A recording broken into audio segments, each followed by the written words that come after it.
And thank you for joining us here on Rwanda Television News tonight. Our hope is that you had yourselves a productive Tuesday. Now here's a sneak peek of our edition. Rwanda is set to receive migrants from the United States, stating that this is part of its national commitment to contribute to addressing the global refugee and migration crisis. The plenary session of Chamber of Deputies has requested the Ministry of Justice to monitor institutions flagged for poor asset management in the Auditor General's report on state finances and assets to help the government avoid gradual losses caused by mismanagement. On the international scale, the UK's Home Secretary Yvette Cooper has declined to put a figure on how many migrants will be returned to France under a new scheme that comes into force today.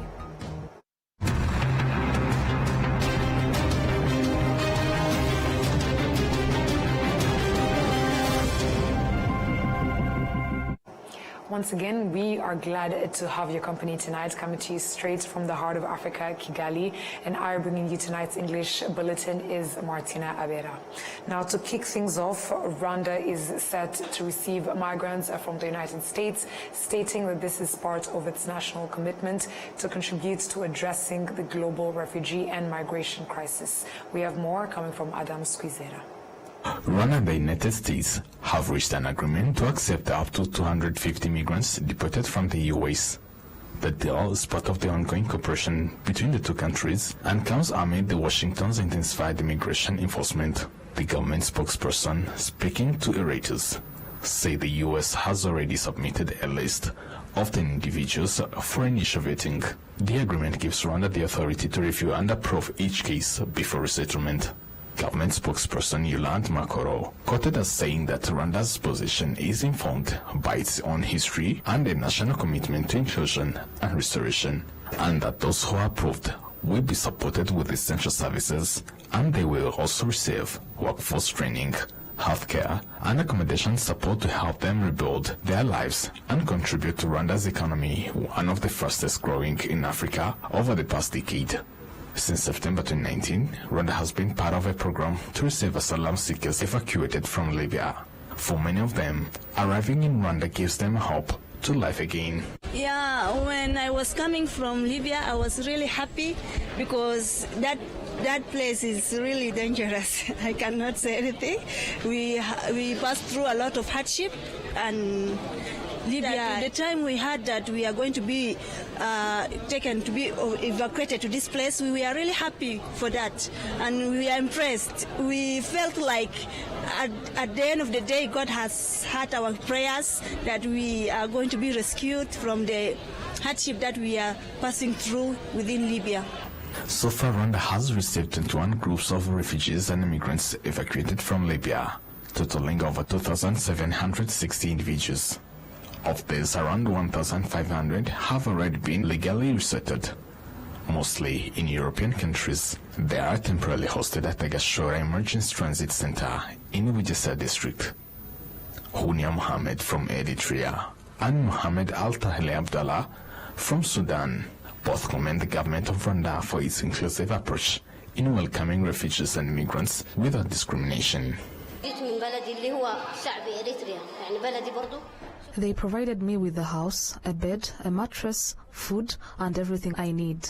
Having lived in different countries, including Eritrea, Sudan, and Libya, I can say that life here is truly good. I have no issues because I have access to medicine and all the basic necessities. I'm grateful to be in Rwanda as I live comfortably and enjoy good life.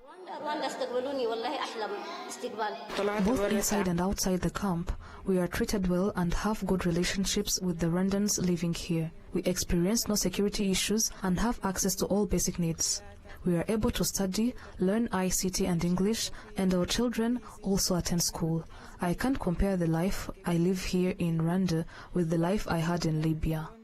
Over the past 31 years, Rwanda, a country with a profound history of displacement, has committed through its policy to contribute meaningfully to the global response to refugee and migrant crisis. Today, Rwanda hosts around 100,000 refugees. Most of them come from neighboring countries in the region. The Deputy Speaker of the Chamber of Deputies, Honorable Sheikh Mustafa Harerimana says this reflects Rwanda's deep-rooted experience and commitment to upholding the dignity and value of every human being. Mu murongo wa nyakubahwa Perezida wa Repubulika Paul Kagame ubunga u Rwanda rukwiye kuba igisubizo. President Kagame's leadership has positioned Rwanda as a solution for the well-being of humanity, rather than a problem. When it comes to receiving refugees and asylum seekers, several factors are considered. Rwanda has made significant progress in areas such as law, infrastructure, education policy, and healthcare. These achievements make Rwanda an attractive partner for countries seeking support. Additionally, Rwanda's experience in these areas further strengthens its credibility and capacity to assist. The similar migrant deal was signed with the UK in 2023. However, it was suspended before the first group could be relocated to Rwanda. Adams Kwizera, RwandaTV News. Thank you, Adams, for that report. Rwanda and Angola have committed to further strengthening the good relations that already exist between the two countries based on cooperation across various sectors. And our Gladys with more. This was highlighted on Tuesday as the President of the Rwandan Senate, Dr. François-Xavier Kadinda, received the newly appointed Ambassador of Angola to Rwanda, Alfred Dombe, who replaces Dr. Eduardo Octavio, Angola's former envoy to Rwanda, from 2018 until March of this year. The visit was marked by discussions aimed at deepening the friendship and collaboration between the two nations, particularly between the Senate of Rwanda and Angola, as explained by Senate President Dr. François-Xavier Kadinda. We discussed a strong and existing relationship between Rwanda and Angola, which is based on cooperation across various sectors, as we have signed agreements of partnership in many areas, including the economy, technology, education, and agriculture. We requested that these agreements be implemented with a particular emphasis on those related to trade and investment.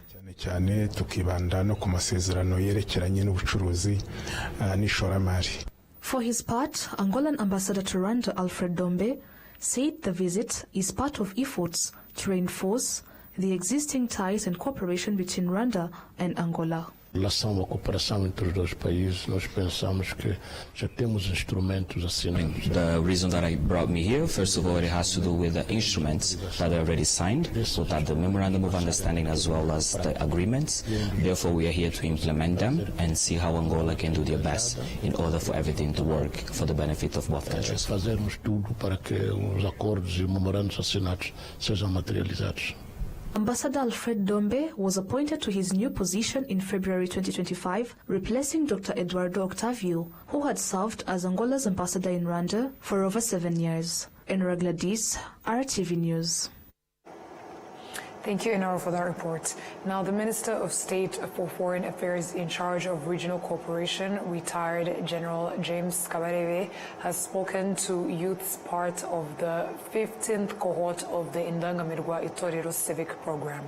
This discussion focused on the history of the country's liberation. The general noted that President Paul Kagame helped transform the RPA's military tactics, which contributed to the continued victories of the then rebels. Although this was the case, persistent efforts to find solutions through negotiations didn't stop, as RPF Inkotanyi participated in the Arusha peace talks meant to bring peace. However, the Habyarimana regime only treated them as paperwork while continuing to prepare the genocide against the Tutsi in Rwanda. Things took a drastic turn on the 6th of April in 1994 when President Juvenal Habyarimana's plane was shot down, triggering the genocide across the country. He explained to the young men and women that the RPA forces, though prepared to support the peace process, had to continue the war to stop the genocide against the Tutsi, which they achieved on the 4th of July that same year after an intense day and night battle.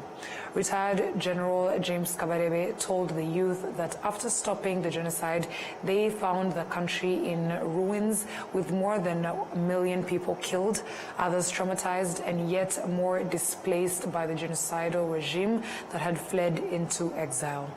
Although rebuilding such a devastated country wasn't easy, the unwavering will and good leadership that now exists in Rwanda was determined to see it done, uniting people without any discrimination. The Minister of State pointed out that it was how the country began its reconstruction journey to become what it is now. James Kabarebe urged the youth to uphold the legacy of those who preceded them in building the nation, expressing confidence that it will continue improving as many of its builders at that time were youth just like them. Moving ahead, the plenary session of the Chamber of Deputies has requested the Ministry of Justice to monitor institutions flagged for poor asset management in the Auditor General's report on state finances and assets to help the government avoid gradual losses caused by mismanagement.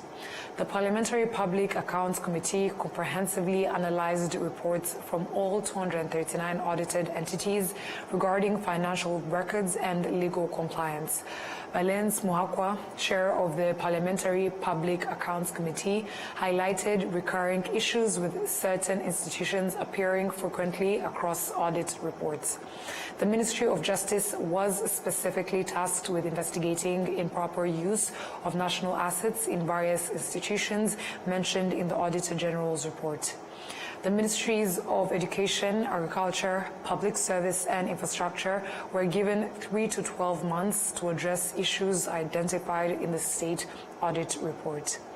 The audited entities include 33 government agencies, 11 major institutions, 29 commercial entities, 19 ministries, 87 projects, 28 districts and city of Kigali, 31 provincial and district hospitals, and 1 investment institution. Now, the 28th edition of the Rwanda International Trade Fair has officially opened in Kigali with a strong focus on contributing to Rwanda's Vision 2050. The event, organized by the Ministry of Trade and Industry in collaboration with the Private Sector Federation, will run for 20 days and is expected to have a significant impact on national development through trade and industrial growth. Having been held consistently for nearly 3 decades, the fair continues to serve as a platform for showcasing local products and boosting entrepreneurship. Long-time exhibitors attest that the fair has played a major role in their business growth by offering opportunities to promote and sell made-in-Rwanda goods. This year's edition has recorded the highest number of exhibitors to date, with 475 participants, including 378 Rwandan businesses and 97 international exhibitors from 19 countries. Notably, Cameroon and Saudi Arabia are participating for the first time. The very first time Expo, we are so excited. Some deal will be closed very soon. Every day there is new opportunities are coming up. This is our very first time, but definitely not the last one.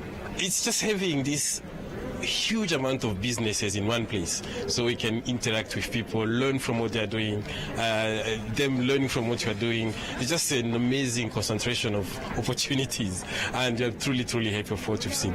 It's amazing actually for me, because it's my first time to Africa also, but I have never been in such an environment like this, so it's a first experience for me. I remember the original price, it should be like around 46, yeah, 46 million, and now it's already low. We have a first adjustment to like around 43, and now it's around like 40, even 38, right? Yeah. Actually, first of all, it's the most safest country in Africa, I think. Very first time to attend.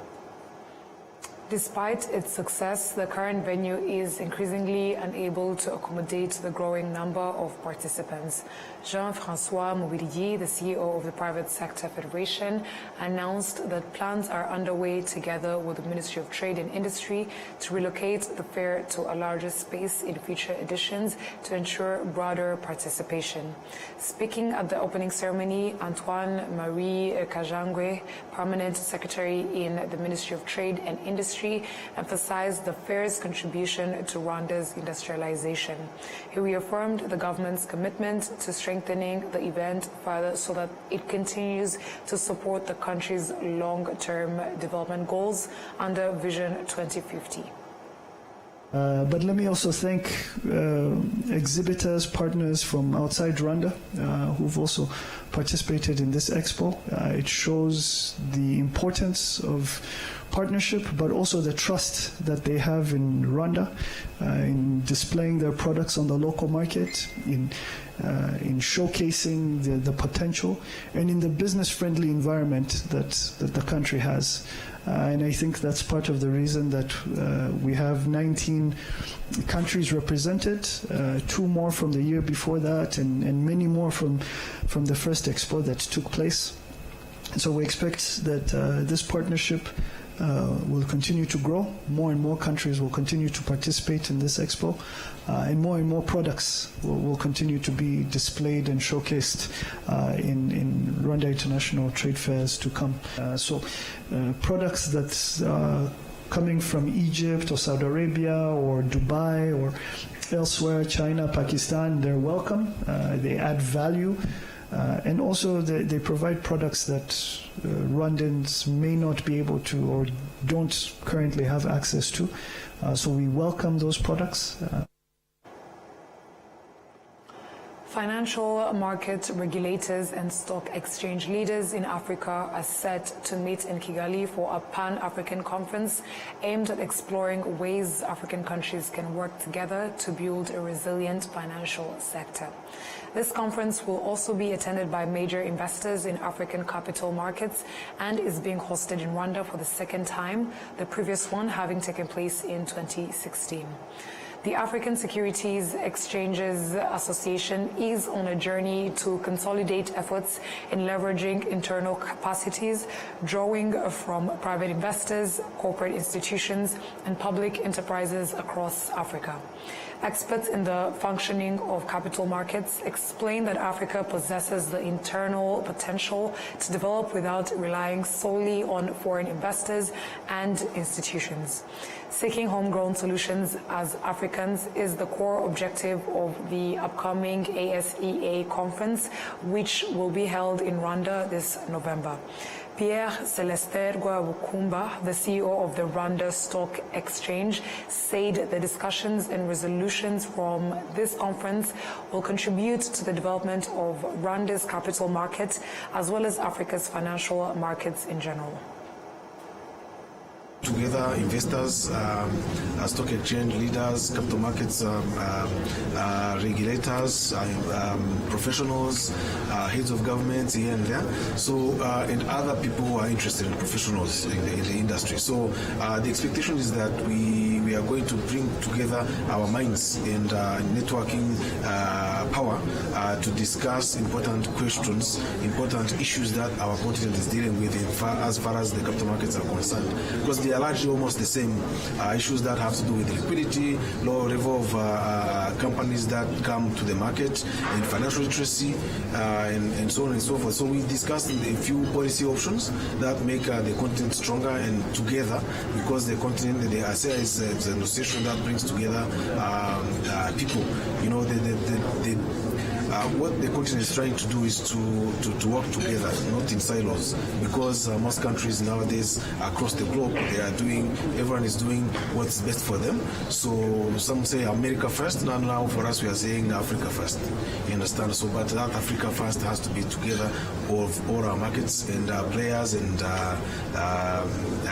policymakers. Anyone that is interested to join us would be welcome to support what we are trying to achieve together as a continent. Our economic structures, businesses are funded through other means, not necessarily the stock markets. So we are trying to change the narrative because, if you look at the ownership of companies or institutions or minerals or even resources on the continent, they are owned by foreigners, most of them. So now, if you are talking about capital market, you are talking about the local resources put together to empower the local communities, to empower local businesses, but ownership of the continent by continent by Africans. So capital markets are standing for that normally. If you are able to raise money together and you are many, it's better than having a company owned by one individual or one family alone. Some countries are owned by 16 families. You understand? So you find countries where China is selling their airports. Is that good? I don't think so. So I think if we bring our minds together, our intellect and our savings, I think we can achieve a lot as a continent. Because in some countries, people have surpluses in their fund management industries or pension funds, whereas others has deficits. And you find most of our people are going elsewhere to search for financing, whereas we can find the financing on the continent. We can be able to bring our resources and our minds together for betterment of our population.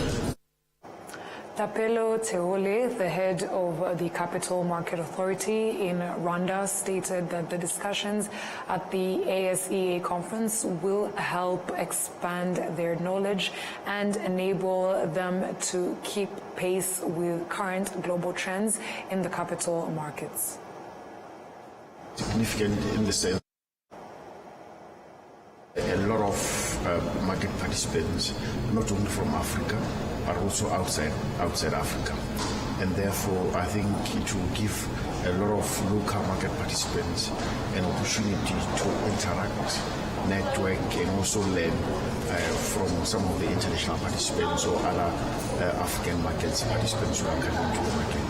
And therefore, it will squarely put Rwanda capital markets and Rwanda Stock Exchange on the map in Africa, and it will also give us a good opportunity to an exposure to interact with other financial markets and participants. The financial industry or financial landscape is changing very fast nowadays. There are a lot of challenges that are actually coming up, and it's no longer in the previous years where things were sort of very constant and predictable.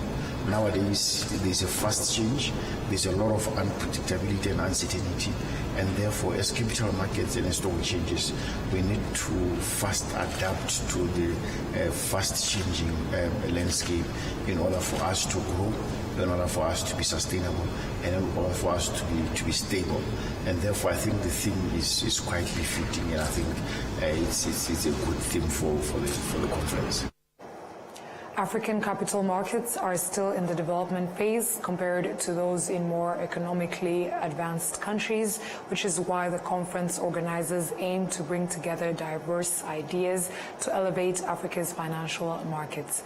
The African Securities Exchanges Association brings together stock exchanges from 30 countries, including both developing and more advanced African economies. Rwanda currently holds the leadership of ASEA and is the host country for this year's annual conference. The government of Rwanda is set to invest 200 billion Rwandan francs in the construction of advanced technical and vocational education and training schools, which will be equipped with cutting-edge technology, highly skilled instructors, and modern training equipment. This initiative is part of an action plan unveiled by the RwandaTV board, the national body responsible for promoting technical and vocational education and training. 3 of these schools have already begun construction in Nyagatare, Gishita in Karongi district, and Nyamnyumba in Rubavu district. The project aims to implement the government's vision of having at least one model TVET school in every district with specialized expertise, high-level technology, and state-of-the-art equipment for technical and vocational training. Local education officials in these districts highlight that the contribution of these institutions will be crucial for the socio-economic development of residents, as they will address long-standing challenges unique to those areas. So far, 13 districts have had model TVET schools built under this initiative. Engineer Mukunzi Paul, the Director General of the RwandaTV board, emphasized the uniqueness of these institutions, stating that classes are expected to begin within the next 2 years. launching our project that we called establishment of 8 activity centers of excellence. So, and activity center of excellence is a very modern school with modern facilities, but with also cutting-edge technologies. So, as we aspire to produce a highly qualified workforce, meeting the requirement of the current and the future labor market. So, the 8 schools will be established in 8 different districts of our country, and all these schools will be running programs responding to some of the targets set in NST2. And again, you know that the government of Rwanda has committed to have an IT-based economic transformation of our country. So this requires to have a highly qualified workforce in IT and various aspects of ICT. So, and some of these schools will be running programs related to AI, to coding, cybersecurity, software development, and many other IT-based programs. So, and again, as you know, the government of Rwanda has committed to increase productivity in the agriculture sector. So, and some of these schools, the centers of excellence, so we have programs related to modern and mechanized agriculture, including also smart agriculture, which is an agriculture led by technology and IT. So some of the schools, the centers of excellence, will be running these programs in agriculture, but also they will add value to the harvest we shall have as agricultural products, food processing. So we want really to make sure that we don't only increase food productivity, but also we process what we produce and we put it on the market, being locally, regionally, or even globally.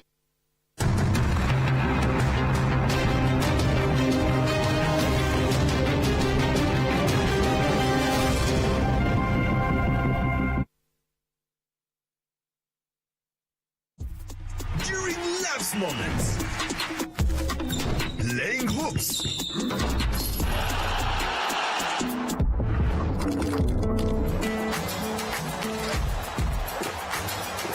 giving away,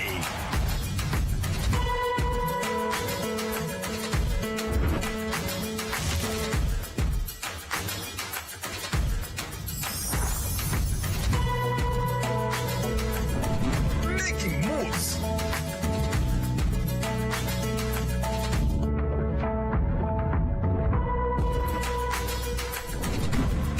breakfast with family.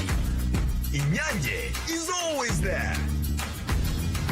Whatever the occasion, whatever the moment, always ask for Inyanje. Nyiri muto arababwiraga data bati ntabwo agira umukamo mwinshi utunze inka imwe, ariko nigeze acika intege. Mama akinjira mu bucuruzi hari abamubwiraga bati ntabwo watera imbere udakorera mu iduka rigezweho, ariko ntibyamusubije inyuma, yakoranaga umwete. Njye muri kaminuza hari abanshidikanyagaho bavuga ko nashobora kaminuza naturuka mu muryango wifashije, ariko byaragiye nanditse amateka mashya. Igihe cyo gutera ishema umuryango wanjye kigeze, bamwe bakomeje kumbwira bati ntabwo watera umuryango wawe ibyishimo n'ishema, ariko narabishoboye. Hari abakekaga ko nasigira umurage ukomeye abankomokaho, ariko ubu mfite uruganda rutunganya amata. Banki ya Kigali yabaye umufatanyabikorwa wanjye mu rugendo rwose, inzozi zanjye ziba impamo. Bigereho.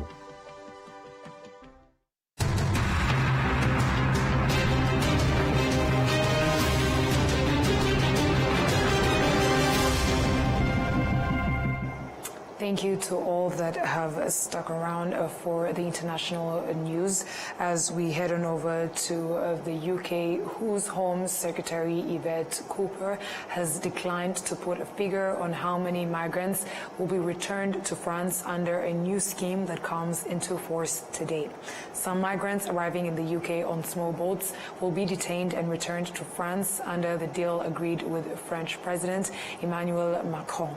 In return, the UK will accept asylum seekers who have not tried to cross and can pass security and eligibility checks. BBC News with more. Ministers hope today's agreement could reduce the number of scenes like this.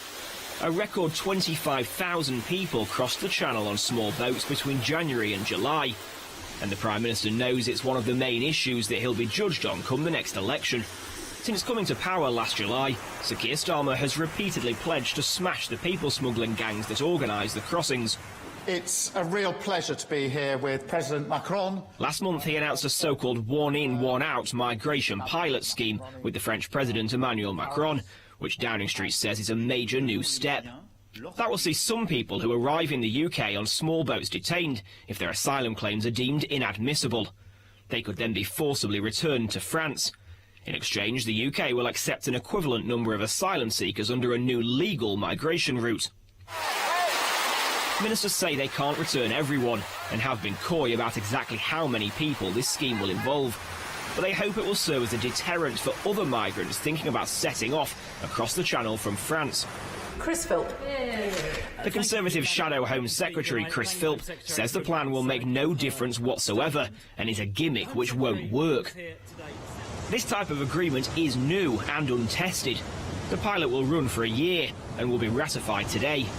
The government says people could be detained within days. The first returns would then be likely in the coming weeks. Jack Fenwick, BBC News, Westminster.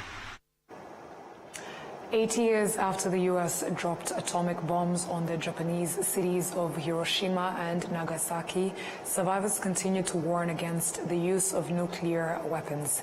It is thought that around 140,000 of Hiroshima's 350,000 population were killed in the atomic blast, and at least 74,000 people died in Nagasaki. BBC once more. At 8:15 in the morning of August 6th, Japanese time, the first atomic bomb struck an enemy target. This is the moment the U.S. hit Hiroshima with a weapon so powerful, it wiped out whole communities in seconds. Under the atomic bomb's mushroom cloud, men, women and children were burning alive. Nuclear radiation engulfed the city, poisoning those who survived the blast. The horrors of that day are etched in Shingo Naito's memory, and now in these paintings by young pupils. For the past few months, he made regular visits to their school and shared his memories. My father was badly burnt and blinded by the blast. He couldn't even hold my hand. He placed his hands on my shoulders, but I just couldn't walk with all his weight on me. My mom gave us a stick to hold and stay together. My mother also suffered terrible injuries, but she was trying to save my 4-year-old brother and 2-year-old sister from under the collapsed roof. His younger siblings didn't survive. His father died 4 days later. Naito-san was only 6 at the time. It's a level of suffering that 17-year-old Miyabi and Ichigo found hard to grasp. They've spent weeks painting Naito-san's account of the day, trying to do it justice. I had to rely a lot on my imagination. I needed to picture the exact color of blood, for example. It was awful and very painful to draw. But I feel very strongly that it is my duty to pass this on to next generations. The damage caused 80 years ago was horrifying, so I can't even start to imagine what we could experience today. That's why I want to tell the world about what happened. With the dwindling number of survivors, Naito-san says it's even more crucial now to keep sharing his story. As the bloodshed in Ukraine and Gaza continues, and with the recent bombings by the US and Israel of Iran's nuclear facilities, he fears the world could face another unthinkable disaster. This worries me so much. What if the radioactive substances were released in those bombings? We must abolish nuclear weapons. The atomic bomb helped end the Second World War, but it unleashed the terror of nuclear warfare. Today, Hiroshima stands as the city of peace, a testament to its survivors with a message to the world. Never again should any nation or people endure such devastation. Shaima Khalil, BBC News, Hiroshima. And that BBC story marks the end of our bulletin. Before we close off, let's have a recap of the headlines. Rwanda is set to receive migrants from the United States, stating that this is part of its national commitment to contribute to addressing the global refugee and migration crisis. The plenary session of the Chamber of Deputies has requested the Ministry of Justice to monitor institutions flagged for poor asset management in the Auditor General's report. On the international scale, the UK's Home Secretary Yvette Cooper has declined to put a figure on how many migrants will be returned to France under a new scheme that comes into force today.